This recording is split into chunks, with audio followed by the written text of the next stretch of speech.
सत श्री अकाल। तुसीं देख रहे हो पंजाब मेल यूएसए टीवी। मेरा नाम जतिंदर सिंह खैरा। प्रोग्राम मुद्दा लैके एक बार फिर तो मैं हाज़र हाँ। ਜਦੋਂ ਅਸੀਂ ਪੰਜਾਬ ਦੀ ਗੱਲ ਕਰਦੇ ਹਾਂ ਤਾਂ ਸਾਡੇ ਕੋਲੇ ਅੱਜਕੱਲ ਦੋ ਮੁੱਦੇ ਆਮ ਨੇ। ਪਹਿਲਾ ਮੁੱਦਾ ਤੇ ਕਿਸਾਨੀ ਸੰਘਰਸ਼ ਹੈ। ਦੂਸਰਾ ਮੁੱਦਾ ਜਿਹੜਾ ਹੈ ਅੱਜਕੱਲ ਜਿਹੜਾ ਕਰੋਨਾ ਵਾਇਰਸ ਨੂੰ ਲੈ ਕੇ ਹੋ ਗਿਆ ਹੈ। ਪਤਾ ਨਹੀਂ ਹੁਣ ਕਈ ਲੋਕ ਗੱਲਾਂ ਕਰ ਰਹੇ ਨੇ ਕਿ ਇਹ ਮੁੱਦਾ ਜਿਹੜਾ ਹੈ ਸਿਰਜਿਆ ਜਾ ਰਿਹਾ ਹੈ ਜਾਂ ਇਹ ਮੁੱਦਾ ਬਹੁਤ ਵੱਡਾ ਬਣਾ ਕੇ ਪੇਸ਼ ਕਰਨ ਦੀ ਕੋਸ਼ਿਸ਼ ਕੀਤੀ ਜਾ ਰਹੀ ਹੈ। ਦੂਸਰੇ ਬੰਨੇ ਅਸੀਂ ਗੱਲ ਕਰ ਲਈਏ ਕਿ ਜਿਹੜਾ ਮੁੱਦਾ ਹੈ ਹੀ ਵੱਡਾ ਕਿਸਾਨੀ ਸੰਘਰਸ਼, ਉਹਦੇ ਨਾਲ ਬੜੀਆਂ ਸਾਰੀਆਂ ਕੜੀਆਂ ਜਿਹੜੀਆਂ ਨੇ ਉਹ ਮਿਲਦੀਆਂ ਜਾਂਦੀਆਂ ਨੇ। ਨੌਦੀਪ ਕੌਰ ਦੀ ਗੱਲ ਕਰਾਂ ਤੇ ਨੌਦੀਪ ਕੌਰ ਨੂੰ ਜ਼ਮਾਨਤ ਮਿਲਦੀ ਹੈ। ਜ਼ਮਾਨਤ ਮਿਲਣ ਤੋਂ ਦੂਸਰੇ ਦਿਨ ਹੀ ਉੱਥੇ ਸਿੰਘੂ ਪਹੁੰਚਦੀ ਹੈ ਤੇ ਉੱਥੇ ਇੱਕ ਪ੍ਰੈਸ ਕਾਨਫਰੰਸ ਦੇ ਵਿੱਚ ਕਹਿੰਦੀ ਹੈ ਕਿ ਸਰਕਾਰਾਂ ਜੋ ਕਰ ਰਹੀਆਂ ਨੇ ਸਰਾਸਰ ਧੱਕਾ ਹੈ। ਚਾਹੇ ਸਰਕਾਰਾਂ ਕਿੰਨੀਆਂ ਵੀ ਧੱਕੇ ਕਰਦੀਆਂ ਰਹਿਣ, ਅਸੀਂ ਲਗਾਤਾਰ ਲੜਦੇ ਰਹਿਣਾ ਕਿਉਂਕਿ ਇਹ ਸਾਡਾ ਕੰਮ ਹੈ। ਉਹਨੇ ਕਿਹਾ ਕਿ ਮੈਂ ਲਗਾਤਾਰ ਜਿਹੜੇ ਮਜ਼ਦੂਰ ਕਾਰਕੁਨ ਨੇ ਉਹ ਬਣੀ ਰਵਾਂਗੇ, ਯਾਨੀ ਕਿ ਮਜ਼ਦੂਰਾਂ ਲਈ ਆਵਾਜ਼ ਉਠਾਉਂਦੀ ਰਵਾਂਗੀ, ਹੱਕ ਲਈ ਲੜਦੀ ਰਵਾਂਗੀ। ਕਿਸਾਨਾਂ ਦੇ ਮਾਮਲੇ ਦੇ ਵਿੱਚ ਪੁੱਛਿਆ ਤੇ ਕਹਿੰਦੀ ਕਿ ਕਿਸਾਨ ਜਿਹੜੇ ਨੇ ਉਹ ਹਰ ਤੀਬਰਤਾ ਦੇ ਨਾਲ, ਯਾਨੀ ਕਿ ਹਰ ਪਾਸਿਓਂ ਜਿਹੜੇ ਆ ਜੁੜੇ ਹੋਏ ਨੇ। ਚਾਹੇ ਸਰਕਾਰ ਜਿਹੜੀ ਹੈ ਜੋ ਮਰਜ਼ੀ ਗਰਦਾਨ ਦੇਵੇ ਇਸ ਅੰਦੋਲਨ ਨੂੰ, ਇਹ ਅੰਦੋਲਨ ਜਿਹੜਾ ਸਾਡੇ ਹੱਕ ਸੱਚ ਦਾ ਹੈ ਔਰ ਅਸੀਂ ਇਸ ਨੂੰ ਜਿੱਤ ਕੇ ਟਿਕਾਏ। ਪਰ ਦੇਖਣ ਵਾਲੀ ਇਹ ਗੱਲ ਹੈ ਕਿ ਸਰਕਾਰਾਂ ਚਾਹੁੰਦੀਆਂ ਕੀ ਨੇ।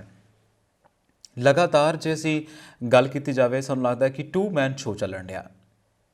ਨਰਿੰਦਰ ਮੋਦੀ ਹੈ ਤੇ ਉਸ ਦੇ ਨਾਲ ਨਾਲ ਜੇ ਗੱਲ ਕੀਤੀ ਜਾਵੇ ਦੂਸਰੇ ਬੰਦੇ ਦੀ ਤੇ ਉਹ ਸਾਨੂੰ ਸਾਰਿਆਂ ਨੂੰ ਪਤਾ ਕਿ ਹੋਮ ਮਿਨਿਸਟਰੀ ਜਿਹਦੇ ਕੋਲੇ ਹੈ ਅਮਿਤ ਸ਼ਾਹ ਦੀ ਗੱਲ ਹੋ ਰਹੀ ਹੈ। ਕਿਤੇ ਨਾ ਕਿਤੇ ਸਰਕਾਰਾਂ ਸ਼ਾਇਦ ਸਮਝ ਕੇ ਵੀ ਅਣਜਾਣ ਬਣਨ ਦੀ ਕੋਸ਼ਿਸ਼ ਕਰ ਰਹੀਆਂ ਨੇ। ਇੰਨੇ ਦਿਨ ਹੋ ਗਏ ਕਿਸਾਨੀ ਸੰਘਰਸ਼ ਨੂੰ ਚੱਲਦੇ ਹੈ, ਪਰ ਸਰਕਾਰਾਂ ਨੂੰ ਲੱਗਦਾ ਹੈ ਕਿ ਸ਼ਾਇਦ ਇਹ ਲਮਕਾ ਕੇ ਇਹਨੂੰ ਠੰਡਾ ਕਰਕੇ ਇਹਨੂੰ ਕਿਸੇ ਠੰਡੇ ਬਸਤੇ ਦੇ ਵਿੱਚ ਪਾ ਕੇ ਅਸੀਂ ਇੱਦਾਂ ਛੱਡ ਦਾਂਗੇ। ਜਿੱਦਾਂ ਅਕਸਰ ਅਸੀਂ ਇੱਦਾਂ ਹੁੰਦਾ ਨਾ ਕਿ ਜਦੋਂ ਅਸੀਂ ਲੱਸੀ ਦੇ ਵਿੱਚੋਂ ਦਹੀਂ ਕੱਢਣਾ ਹੁੰਦਾ ਜਾਂ ਲੱਸੀ ਜਿਹੜੀ ਹੈ ਉਹਨੂੰ ਕਰੜਾ ਕਰਕੇ ਰੱਖਣਾ ਹੁੰਦਾ ਹੈ ਤਾਂ ਅਸੀਂ ਲੱਸੀ ਕਿਸੇ ਕੱਪੜੇ 'ਚ, ਮਖਮਲ ਦੇ ਕੱਪੜੇ 'ਚ ਪਾ ਕੇ ਟੰਗ ਦਿੰਦੇ ਹਾਂ। ਹੌਲੀ ਹੌਲੀ ਟਿਪ ਟਿਪ ਟਿਪ ਕਰਕੇ ਉਹਦੇ 'ਚੋਂ ਪਾਣੀ ਨਿਕਲ ਜਾਂਦਾ ਹੈ ਤੇ ਲੱਸੀ ਦਾ ਜਿਹੜਾ ਅਸਲ ਕਰਕਸ ਹੈ ਉਹ ਸਾਹਮਣੇ ਰਹਿੰਦਾ। ਹੁਣ ਕਿਸਾਨੀ ਸੰਘਰਸ਼ ਵੀ ਕੁਝ ਇੱਦਾਂ ਦਾ ਹੀ ਆ। ਜਿਹੜੇ ਪਾਣੀ ਸੀ ਉਹ ਤਾਂ ਵਾਪਸੇ ਮੁੜਦੇ ਨੇ, ਪਰ ਜਿਹੜੇ ਅਜੇ ਵੀ ਜਿਨ੍ਹਾਂ 'ਚ ਹਿੰਮਤ ਹੈ, ਜਿਹੜੇ ਅੜੇ ਸੋ ਝੜੇ ਵਾਲਾ ਕੰਮ ਰੱਖਦੇ ਨੇ ਔਰ ਜਿਹੜੇ ਹਜੇ ਵੀ ਜਾਣਦੇ ਨੇ ਕਿ ਇਹ ਲੜਾਈ ਸਾਡੇ ਸੱਚ ਦੀ ਹੈ, ਹੱਕ ਦੀ ਹੈ, ਉਹ ਅਜੇ ਵੀ ਸਿੰਘੂ ਬਾਰਡਰ 'ਤੇ, ਟਿਕਰੀ ਬਾਰਡਰ 'ਤੇ, ਗਾਜ਼ੀਪੁਰ ਬਾਰਡਰ 'ਤੇ ਉੱਤੇ ਡਟੇ ਹੋਏ ਨੇ। ਇੱਕ ਆਪਣੇ ਆਪ ਦੇ ਵਿੱਚ ਅਸੀਂ ਗੱਲ ਕਹਿ ਲਈਏ ਕਿ ਇਹ ਲੜਾਈ ਜਿਹੜੀ ਹੁੰਦੀ ਹੈ ਹਮੇਸ਼ਾ ਸੰਘਰਸ਼ ਦੇ ਨਾਲ ਜਿੱਤਦੀ ਜਾਂਦੀ ਹੈ। ਔਰ ਜੇ ਅਸੀਂ ਕਹੀਏ ਕਿ ਸੰਘਰਸ਼ ਸਿਰਫ ਤੇ ਸਿਰਫ ਅਸੀਂ ਜਿੱਤ ਲਿਆ ਤਾਂ ਸ਼ਾਇਦ ਅਗਲੇ ਸਮੇਂ ਕੋਈ ਨਵਾਂ ਪੜਾਅ ਵੀ ਖੜਾ ਹੋ ਜਾਂਦਾ ਹੈ। ਬਿਲਕੁਲ ਇਸੇ ਤਰੀਕੇ ਦੇ ਨਾਲ ਜਿਵੇਂ ਸਾਨੂੰ ਲੱਗਦਾ ਸੀ 26 ਜਨਵਰੀ ਦੇ ਵਿੱਚ ਕਿ ਸਰਕਾਰ ਦੇ ਉੱਤੇ ਲਗਾਤਾਰ ਦਬਾਅ ਪੈ ਗਿਆ, ਸਮੀਕਰਨਾਂ ਬਦਲੀਆਂ ਤੇ ਸੰਘਰਸ਼ ਨੂੰ ਕਿਤੇ ਨੇ ਤਾਰ ਪਿੱਡੋ ਕਰਨ ਦੀ ਜਿਹੜੀ ਨੀਤ ਰੱਖੀ ਸੀ ਉਹ ਕਿਤੇ ਨਾ ਕਿਤੇ ਪੂਰੀ ਹੁੰਦੀ ਨਜ਼ਰ ਆਈ। ਫਿਰ ਕੀ ਕਿਸਾਨ ਜਥੇਬੰਦੀਆਂ ਨੇ ਸਟੀਕ ਫੈਸਲਾ ਲਿਆ, ਸੰਘਰਸ਼ ਨੂੰ ਮੁੜ ਆਪਣੀ ਬੁਲੰਦੀ ਵੱਲ ਲੈ ਕੇ ਗਏ।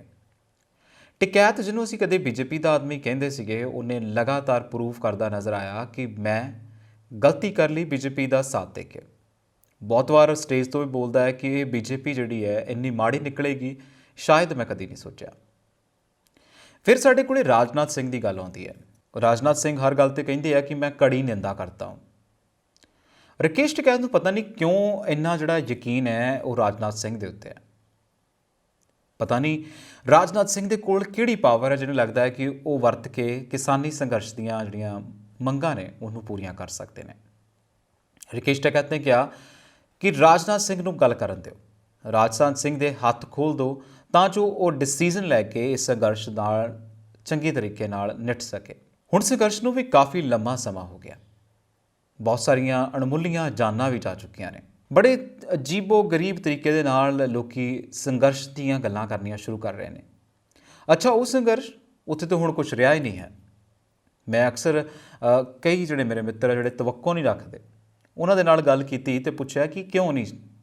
ਕਹਿੰਦੇ ਜੀ ਨਹੀਂ, ਸਾਨੂੰ ਪਹਿਲੇ ਪਤਾ ਸੀ ਸੰਘਰਸ਼ ਦਾ ਜਿਹੜਾ ਆ ਉਹ ਕਿਸੇ ਪੜਾਅ ਦੇ ਉੱਪਰ ਜਾ ਕੇ ਥੱਲੇ ਨੂੰ ਆਉਣਾ ਹੈ। ਹਰ ਚੀਜ਼ ਕਿਸੇ ਪੜਾਅ ਦੇ ਉੱਤੇ ਜਾ ਕੇ ਥੱਲੇ ਆਉਂਦੀ ਹੈ, ਸਿਖਰ ਦੇ ਉੱਤੇ ਕੋਈ ਨਹੀਂ ਰਹਿੰਦਾ। ਪਰ ਹਾਂ, ਇਹ ਸੰਘਰਸ਼ ਹਜੇ ਸਿਖਰ 'ਤੇ ਹੈ। ਬਸ ਲੋੜ ਹੈ ਸਾਡੇ ਸਾਥ ਦੀ, ਸਾਡੇ ਨਾਲ ਖੜਨ ਦੀ ਉਹਨਾਂ ਦੇ। ਜਿਵੇਂ ਸਾਡੇ ਪ੍ਰਧਾਨ ਮੰਤਰੀ ਨਰਿੰਦਰ ਮੋਦੀ ਕਹਿੰਦੇ ਨੇ, ਸਬਕਾ ਸਾਥ ਸਬਕਾ ਵਿਕਾਸ। ਸਾਨੂੰ ਵੀ ਬਸ ਇੱਦਾਂ ਹੀ ਖੜੇ ਹੋਣ ਦੀ ਲੋੜ ਹੈ सबके साथ और सबके विकास ताईं।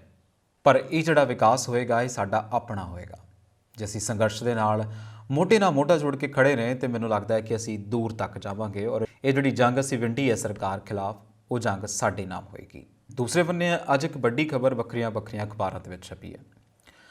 ਉਹ ਖਬਰ ਹੈ LOC ਨੂੰ ਲੈ ਕੇ, ਲਾਈਨ ਆਫ ਕੰਟਰੋਲ ਨੂੰ ਲੈ ਕੇ, ਜਿਹੜੀ ਜੰਮੂ ਕਸ਼ਮੀਰ ਦੇ ਵਿੱਚ ਦੀ ਲੱਗਦੀ ਹੈ, ਪਾਕਿਸਤਾਨ ਨੂੰ ਸਾਡੇ ਨਾਲੋਂ ਵੱਖਰਾ ਵੰਡਦੀ ਹੈ। ਗੱਲ ਕਿਹਾ ਸੀ, ਸਾਡਾ ਜਿਹੜਾ ਭਾਰਤ ਮੁਲਕ ਹੈ ਉਹ ਲਗਾਤਾਰ ਇਹ ਕਹਿ ਰਿਹਾ ਸੀ ਕਿ ਜੇ ਤੁਸੀਂ ਵਾਕਈ ਕੁਝ ਚੰਗਾ ਕਰਨਾ ਚਾਹੁੰਦੇ ਹੋ ਤਾਂ ਫੋਰਫਰੰਟ ਦੇ ਉੱਤੇ ਆ ਕੇ ਕੋਈ ਵੱਡਾ ਡਿਸੀਜ਼ਨ ਲੈ ਕੇ ਦਿਖਾਓ। ਇਮਰਾਨ ਖਾਨ ਜਿਹੜੇ ਕਿ ਪ੍ਰਧਾਨ ਮੰਤਰੀ ਨੇ ਪਾਕਿਸਤਾਨ ਦੇ, ਉਹ ਸਾਹਮਣੇ ਆਏ। ਉਹ ਕਹਿੰਦੇ ਜੀ ਅਸੀਂ ਇਹ ਟ੍ਰੀਟੀ ਕਰਕੇ, ਐਗਰੀਮੈਂਟ ਕਰਕੇ ਇੱਕ ਵੱਡਾ ਜਿਹੜਾ ਹੈ ਫੈਸਲਾ ਲੈ ਲੈਂਦੇ ਹਾਂ। ਪਰ ਅਸਲ ਜਿਹੜੀ ਇੱਕ ਕਹਿੰਦੇ ਕਿ ਬਿਲਾਟਰਲ ਇਸ਼ੂ ਹੈ, ਦੋਹਾਂ ਦੇਸ਼ਾਂ ਦੇ ਵਿੱਚ ਜਿਹੜੀ ਗੱਲਬਾਤ ਹੈ, ਦੋਹਾਂ ਦੇਸ਼ਾਂ ਦੇ ਵਿੱਚ ਇੱਕ ਸੰਜੀਦਾ ਮਾਹੌਲ ਹੈ, ਉਹ ਇਕੱਲੇ ਅਸੀਂ ਕ੍ਰੀਏਟ ਨਹੀਂ ਕਰ ਸਕਦੇ। ਉਹਦੀ ਜ਼ਿੰਮੇਵਾਰੀ ਭਾਰਤ ਦੀ ਵੀ ਹੈ। ਦੋਹਾਂ ਮੁਲਕਾਂ ਦੇ ਵਿੱਚ ਜਿਹੜੀ ਸ਼ਾਂਤੀ ਵਾਲੀ ਗੱਲ ਹੈ, ਇਹ ਦੋਹੇ ਮੁਲਕ ਸੁਲਝਾ ਸਕਦੇ ਨੇ। ਟੇਬਲ ਟਾਕ ਜਿਹੜੀ ਹੈ ਉਹ ਹਰ ਮੁੱਦੇ ਨੂੰ ਤਜਵੀਜ਼ ਦਿੰਦੀ ਹੈ। ਜਦੋਂ ਅਸੀਂ ਮੁੱਦਾ ਟੇਬਲ 'ਤੇ ਲੈ ਕੇ ਆਉਂਦੇ ਹਾਂ, ਉਸ ਨੂੰ ਨਿਹਾਰਦੇ ਹਾਂ, ਉਹਦੀ ਵੱਖਰੇ ਤਰੀਕੇ ਨਾਲ ਪੜਚੋਲ ਕਰਦੇ ਹਾਂ ਅਤੇ ਇੱਕ ਵੱਖਰਾ ਸੁਭਾਅ ਜਿਹੜਾ ਹੈ ਉਹ ਸਾਹਮਣੇ ਆਉਂਦਾ ਹੈ। ਸਮੇਂ ਦੀ ਮੰਗ ਇਹੀ ਹੈ ਕਿ ਆਪਣੀਆਂ ਬਾਰਡਰ ਦੀਆਂ ਉਲਝਣਾਂ ਸੁਲਝਾ ਕੇ ਸਰਕਾਰ ਅੰਦਰੂਨੀ ਜਿਹੜਾ ਇੱਕ ਖਲਾਅ ਹੈ, ਅੰਦਰੂਨੀ ਜਿਹੜੀ ਡਿਵੈਲਪਮੈਂਟ ਹੈ, ਉਹਦੇ 'ਤੇ ਕੰਮ ਕਰੇ। ਕਿਉਂਕਿ ਸਰਕਾਰ ਲਗਾਤਾਰ ਕਲੇਮਡ ਕਰ ਰਹੀ ਹੈ ਕਿ ਸਾਡੀ ਜਿਹੜੀ ਇਕੋਨਮੀ ਹੈ ਉਹ ਬੈਕ ਟੂ ਨੋਰਮਲ ਆ ਗਈ ਹੈ। ਕਰੋਨਾ ਜਦੋਂ ਨਹੀਂ ਸੀਗਾ, ਜਿਸ ਤਰੀਕੇ ਦੀ ਉਦੋਂ ਇਕੋਨਮੀ ਸੀ, ਉਦੋਂ ਉੱਥੇ ਆ ਗਈ ਹੈ। ਫਿਰ ਗੱਲ ਉਹੀ ਸਹੀ ਹੈ ਕਿ ਕਰੋਨਾ ਜਦੋਂ ਨਹੀਂ ਸੀਗਾ ਉਦੋਂ ਵੀ ਤਾਂ ਇਕੋਨਮੀ ਡਾਊਨ ਸੀ, ਅਸੀਂ ਲਗਾਤਾਰ ਮਾਈਨਸ GDP ਦੇ ਉੱਤੇ ਸੀ ਉਦੋਂ ਵੀ। ਹਾਂ, ਕਰੋਨਾ ਜਦੋਂ ਆਇਆ ਤਾਂ ਤਕਰੀਬਨ ਬਹੁਤ ਜ਼ਿਆਦਾ ਮਾਈਨਸ ਆ ਗਿਆ ਸੀ, 28 ਮਾਈਨਸ 'ਤੇ ਆ ਗਏ। ਪਰ ਸਰਕਾਰਾਂ ਜੋ ਕਲੇਮ ਕਰ ਰਹੀਆਂ ਨੇ ਉਹ ਵੀ ਬਿਲਕੁਲ ਸਹੀ ਨਹੀਂ ਹੈ, ਕਿਉਂਕਿ ਜਦੋਂ ਤੋਂ BJP ਆਈ ਹੈ ਲਗਾਤਾਰ ਇਕੋਨਮੀ ਡਾਊਨ ਕਰ ਰਹੀ ਹੈ। ਪਹਿਲੀ ਜਿਹੜੀ ਇਹਨਾਂ ਦੀ ਮਿਨਿਸਟਰ ਸੀ, ਜਿਹੜੀ ਇਕੋਨਮੀ ਮਿਨਿਸਟਰ ਸੀ, ਸ਼੍ਰੀਮਤੀ ਨਿਰਮਲਾ ਸੀਤਾਰਮਨ, ਉਹਨਾਂ ਨੂੰ ਕਈ ਵਾਰ ਲੱਗਦਾ ਸੀ ਕਿ ਉਹਨਾਂ ਦੇ ਵਿੱਚ ਐਫੀਸ਼ੀਐਂਸੀ ਨਹੀਂ ਹੈ, ਜਾਂ ਫਿਰ ਉਹਨਾਂ ਦੇ ਕੋਲ ਇੱਕ ਲੀਡ ਦੀ ਘਾਟ ਹੈ, ਜਾਂ ਫਿਰ ਇਹ ਕਹਿ ਲਓ ਕਿ ਉਹਨਾਂ ਦਾ ਕੈਲੀਬਰ ਕੁਝ ਹੋਰ ਹੈ। ਫਿਰ ਅਸੀਂ ਜਦੋਂ ਉਹਨਾਂ ਦੇ ਬਾਰੇ ਗੱਲ ਕਰਦੇ ਹਾਂ ਤਾਂ ਫਿਰ ਉਸ ਟਾਈਮ ਇਕੋਨਮੀ ਜਿਹੜੀ ਹੈ ਸਭ ਤੋਂ ਥੱਲੇ ਜਾਂਦੀ ਹੈ। ਜਦੋਂ ਹੁਣ ਅਸੀਂ ਦੇਖਦੇ ਹਾਂ ਕਿ ਉਹਨਾਂ ਦੇ ਕੋਲ ਫਿਰ ਮਿਨਿਸਟਰੀ ਦਾ ਜਿਹੜਾ ਇੱਕ ਜਿੰਨਾ ਵੀ ਐਕਸਪੋਜ਼ਰ ਹੈ ਉਹ ਘੱਟ ਹੈ। ਸਟੇਟ ਮਿਨਿਸਟਰ ਜਿਹੜੇ ਇਕੋਨਮੀ ਦੇ ਨੇ, ਅਨੁਰਾਗ ਠਾਕੁਰ, ਉਹ ਵੀ ਕੁਝ ਇੱਦਾਂ ਦੇ ਨੇ। ਸਰਕਾਰਾਂ ਮਿਨਿਸਟਰੀ ਜਿਹੜੀ ਹੈ ਉਹ ਵੰਡੀ ਹੋਈ ਨਹੀਂ ਲੱਗਦੀ। ਇੱਦਾਂ ਲੱਗਦਾ ਹੈ ਕਿ ਡਿਸੀਜ਼ਨ ਮੇਕਰ ਸਿਰਫ 2 ਜਣੇ ਨੇ, ਉਹ ਡਿਸੀਜ਼ਨ ਲਈ ਜਾਂਦੇ ਨੇ ਅਤੇ ਆਪੋ ਆਪਣਾ ਕੰਮ ਕਰੀ ਜਾਂਦੇ ਨੇ। ਇਸ ਕਰਕੇ ਇਕੋਨਮੀ ਲਗਾਤਾਰ ਥੱਲੇ ਜਾ ਰਹੀ ਹੈ। ਇਸ ਤੋਂ ਇਲਾਵਾ ਗੱਲ ਕੀਤੀ ਜਾਵੇ ਤਾਂ ਰਾਹੁਲ ਗਾਂਧੀ, ਜਿਹੜੇ ਕਿ ਸਾਬਕਾ ਪ੍ਰਧਾਨ ਰਹਿ ਚੁੱਕੇ ਨੇ ਕਾਂਗਰਸ ਦੇ, ਉਹ ਵੀ ਲੰਬੇ ਹੱਥੀ ਲੈ ਰਹੇ ਨੇ ਪ੍ਰਧਾਨ ਮੰਤਰੀ ਨਰਿੰਦਰ ਮੋਦੀ ਨੂੰ। ਲਗਾਤਾਰ ਕੋਈ ਨਾ ਕੋਈ ਉਹਨਾਂ ਦੀ ਸਟੇਟਮੈਂਟ ਆ ਰਹੀ ਹੈ। ਇਹ ਨਾ ਸਮਝੋ ਕਿ ਕਿਤੇ ਨਾ ਕਿਤੇ ਗੁਰਦਾ ਜਾਗ ਗਿਆ ਹੈ, ਇਹ ਨਾ ਸਮਝੋ ਕਿ ਸ਼ਾਇਦ ਓਪੋਜੀਸ਼ਨ ਆਪਣਾ ਰੋਲ ਪੂਰਾ ਕਰ ਰਹੀ ਹੈ। ਇਹ ਸਟੇਟਮੈਂਟ ਇਸ ਕਰਕੇ ਆ ਰਹੀਆਂ ਨੇ, ਮੈਨੂੰ ਲੱਗਦਾ ਹੈ ਕਿ ਕਿਉਂਕਿ ਹੁਣ 5 ਸੂਬਿਆਂ ਦੇ ਵਿੱਚ ਇਲੈਕਸ਼ਨਸ ਨੇ ਔਰ ਇਹਨਾਂ ਇਲੈਕਸ਼ਨਸ ਦੇ ਵਿੱਚ ਆਪਣੀ ਸਰਗਰਮੀ ਬਣਾਈ ਰੱਖਣ ਦੇ ਲਈ ਓਪੋਜੀਸ਼ਨ ਨੂੰ ਮੀਡੀਆ ਦੇ ਵਿੱਚ ਵੀ ਸਰਗਰਮੀ ਬਣਾਈ ਰੱਖਣ ਦੀ ਲੋੜ ਹੈ। ਇਸ ਕਰਕੇ ਸ਼ਾਇਦ ਰਾਹੁਲ ਗਾਂਧੀ ਹੁਣ ਹੀ ਆਪਣੇ ਦੌਰੇ ਖਤਮ ਕਰਕੇ ਬਾਹਰਲੇ ਮੁਲਕਾਂ ਦੇ ਭਾਰਤ ਵਿੱਚ ਨੇ। ਔਰ ਉਹਨਾਂ ਨੇ ਕੱਲ੍ਹ ਮਨ ਕੀ ਬਾਤ ਦੇ ਉੱਤੇ ਵੀ ਗੱਲ ਕਹੀ। ਕਹਿੰਦੇ ਜੇ ਮਨ ਕੀ ਬਾਤ ਕਰਨੀ ਹੈ ਤਾਂ ਰੁਜ਼ਗਾਰ ਦੀ ਬਾਤ ਕਰੋ, ਕਿਸਾਨਾਂ ਦੀ ਬਾਤ ਕਰੋ। ਕਿਉਂ ਨਹੀਂ ਕਰਦੇ ਤੁਸੀਂ ਕਿਸਾਨਾਂ ਦੀ ਗੱਲ? ਕਿਉਂ ਨਹੀਂ ਤੁਸੀਂ ਰੁਜ਼ਗਾਰ ਦੀ ਗੱਲ ਕਰਦੇ, ਜਿਹੜਾ ਤੁਹਾਡੀ ਸੱਤਾ ਦੇ ਵਿੱਚ ਰਹਿੰਦਿਆਂ ਹੀ ਕਈਆਂ ਦਾ ਖੁੱਸ ਗਿਆ ਅਤੇ ਕਈਆਂ ਦੇ ਕੋਲੇ ਹੈ ਹੀ ਨਹੀਂ। ਆਪਸ਼ਨ ਤਾਂ ਬੜੇ ਨੇ ਸਰਕਾਰਾਂ ਕੋਲ, ਪਰ ਸਰਕਾਰਾਂ ਸ਼ਾਇਦ ਸਮਝਣ ਦੇ ਨਾਕਾਬਲ ਨੇ। ਉਹਨਾਂ ਨੂੰ ਲੱਗਦਾ ਹੈ ਕਿ ਜਿਹੜਾ ਕੋਈ ਪਕੌੜੇ ਬਣਾ ਰਿਹਾ ਹੈ ਉਹ ਵੀ ਆਤਮ ਨਿਰਭਰ ਦੇ ਅੰਦਰ ਆਉਂਦਾ ਹੈ। ਜੇ ਕੋਈ ਸਬਜ਼ੀ ਵੇਚ ਰਿਹਾ ਤਾਂ ਉਹ ਆਤਮ ਨਿਰਭਰ ਭਾਰਤ ਦੇ ਅੰਦਰ ਆਉਂਦਾ ਹੈ। ਆਪਣੀ ਕੁਆਲੀਫਿਕੇਸ਼ਨ ਤੋਂ ਹਟ ਕੇ ਕੰਮ ਕਰਨਾ ਇੱਕ ਬੇਰੁਜ਼ਗਾਰੀ ਹੁੰਦੀ ਹੈ। ਪਿੱਛੇ ਜੇ ਕਿਸੇ ਰਾਜ ਦੇ ਵਿੱਚ ਕਿਸੇ ਚਪੜਾਸੀ ਦੀ ਭਰਤੀ ਦੇ ਵਿੱਚ ਲੱਖਾਂ ਹੀ ਲੋਕ ਹੈ। PhD ਹੋਲਡਰਾਂ ਨੇ ਵੀ ਜਦੋਂ ਅਪਲਾਈ ਕਰ ਲਿਆ ਤਾਂ ਮੈਨੂੰ ਲੱਗਦਾ ਕਿ ਸਰਕਾਰ ਦੇ ਕੰਨ ਤੇ ਅੱਖਾਂ ਦੋਹੇ ਖੁੱਲ੍ਹ ਜਾਣੇ ਚਾਹੀਦੇ ਸੀ। ਇਹਨਾਂ ਨੂੰ ਸਮਝਣਾ ਚਾਹੀਦਾ ਸੀ ਕਿ ਇਸ ਸਮੇਂ ਦੀ ਮੰਗ ਹੈ ਔਰ ਸਮਾਂ ਜੋ ਕਹਿ ਰਿਹਾ ਹੈ ਉਸ ਦੇ ਉੱਤੇ ਧਿਆਨ ਦੇਣ ਦੀ ਲੋੜ ਹੈ। ਪਰ ਕੀ ਕੀਤਾ ਜਾਵੇ? ਮੈਂ ਜਦੋਂ ਓਪੋਜੀਸ਼ਨ ਦੀ ਗੱਲ ਕਰਦਾ ਤਾਂ ਓਪੋਜੀਸ਼ਨ ਤਾਂ ਲੱਗਦਾ ਹੈ ਹੀ ਨਹੀਂ, ਨਾ ਹੀ ਉਹ ਆਪਣਾ ਕੰਮ ਕਰ ਰਹੀ ਹੈ।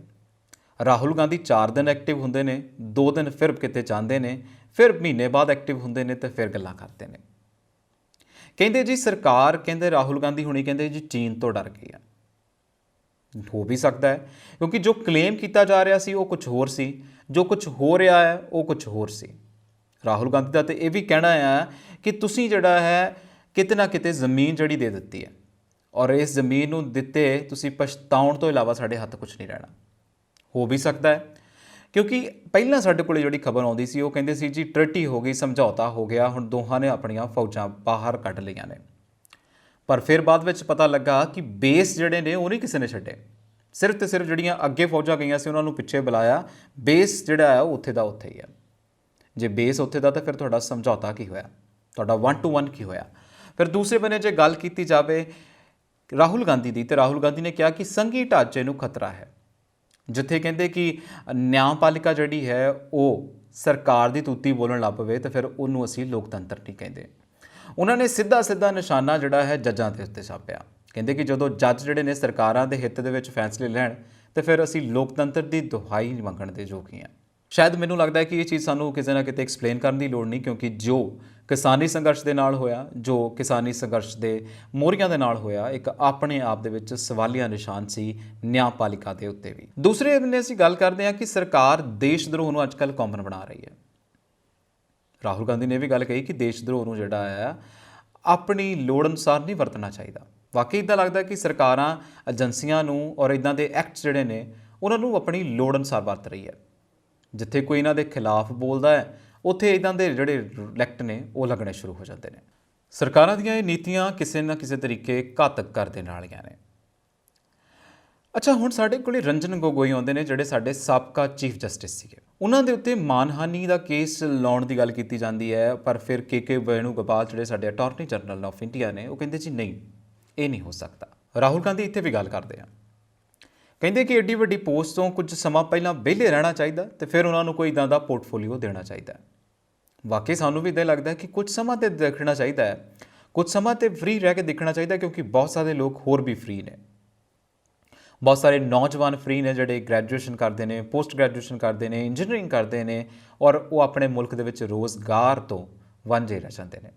ਪਰ ਇੱਕ ਬੰਨੇ ਤੁਸੀਂ ਦੇਖੋ, ਇੱਕ ਛੋਟੀ ਜਿਹੀ ਐਗਜ਼ਾਮਪਲ ਨਾਲ ਸਮਝਾਉਣਾ ਹੈ। ਪਹਿਲੇ ਟੀਚਰ ਹੁੰਦਾ, ਫਿਰ ਐਕਸਟੈਂਸ਼ਨ ਲੈਂਦਾ, ਫਿਰ ਡੀਨ ਬਣਦਾ ਤੇ ਫਿਰ ਉਹਨੂੰ OSD ਬਣਾ ਦਿੱਤਾ ਜਾਂਦਾ ਅੱਜ ਕੱਲ੍ਹ ਪੰਜਾਬ ਦੇ ਵਿੱਚ। ਆਪਣੇ ਆਪ ਦੇ ਵਿੱਚ ਉਹਨਾਂ ਨੌਜਵਾਨਾਂ ਦੇ ਨਾਲ ਧੱਕਾ ਜਿਹੜੇ ਗ੍ਰੈਜੂਏਸ਼ਨ ਕਰਕੇ ਆਪਣੀਆਂ ਕੁਆਲੀਫਿਕੇਸ਼ਨ ਪੂਰੀਆਂ ਕਰਕੇ ਉਹਨਾਂ ਨੂੰ ਰੋਜ਼ਗਾਰ ਵੀ ਨਹੀਂ ਮਿਲਦਾ। ਇੱਦਾਂ ਦਾ ਧੱਕਾ ਸਰਕਾਰ ਕਰ ਰਹੀ ਹੈ ਜਿੱਦਾਂ ਦਾ ਧੱਕਾ ਸਿਸਟਮ ਕਰ ਰਿਹਾ ਹੈ। ਸਰਕਾਰਾਂ ਨੂੰ ਸਮਝਣਾ ਚਾਹੀਦਾ, ਸਰਕਾਰਾਂ ਨੂੰ ਅੱਗੇ ਆਉਣਾ ਚਾਹੀਦਾ, ਪਰ ਸਰਕਾਰਾਂ ਉਦੋਂ ਹੀ ਸ਼ਾਇਦ ਅੱਗੇ ਆਉਂਦੀਆਂ ਨੇ ਜਦੋਂ ਇਹਨਾਂ ਨੂੰ ਵੋਟਾਂ ਦੀ ਲੋੜ ਹੁੰਦੀ ਹੈ। ਉਦੋਂ ਉਹ ਪੋਲੀਟੀਕਲ ਪਾਰਟੀਆਂ ਬਣ ਕੇ ਅੱਗੇ ਆਉਂਦੀਆਂ ਨੇ, ਜਿਵੇਂ ਹੁਣ ਅੱਜ ਕੱਲ੍ਹ ਵੱਖਰੇ ਸੂਬਿਆਂ ਦੇ ਵਿੱਚ ਸਭ ਕੁਝ ਚੱਲ ਰਿਹਾ ਹੈ। ਪਰ ਸਮੇਂ ਦੀ ਮੰਗ ਇਹ ਹੈ ਕਿ ਆਮ ਜਿਹੜਾ ਆਵਾਮ ਹੈ, ਆਮ ਲੋਕ ਜਿਹੜੇ ਨੇ ਉਹ ਜਾਗਣ, ਅੱਗੇ ਆਉਣ ਤੇ ਗੱਲਬਾਤ ਕਰਨ। ਇਹ ਸੀ ਸਾਡਾ ਅੱਜ ਦਾ ਮੁੱਦਾ। ਮੈਂ ਲਗਾਤਾਰ ਤੁਹਾਡੇ ਨਾਲ ਖਬਰਾਂ ਸਾਂਝੀਆਂ ਕਰਦਾ ਰਹਾਂਗਾ। ਦੇਖਦੇ ਰਹੋ ਪੰਜਾਬ ਮੇਲ USA TV। ਤੁਹਾਡਾ ਬਹੁਤ ਬਹੁਤ ਧੰਨਵਾਦ।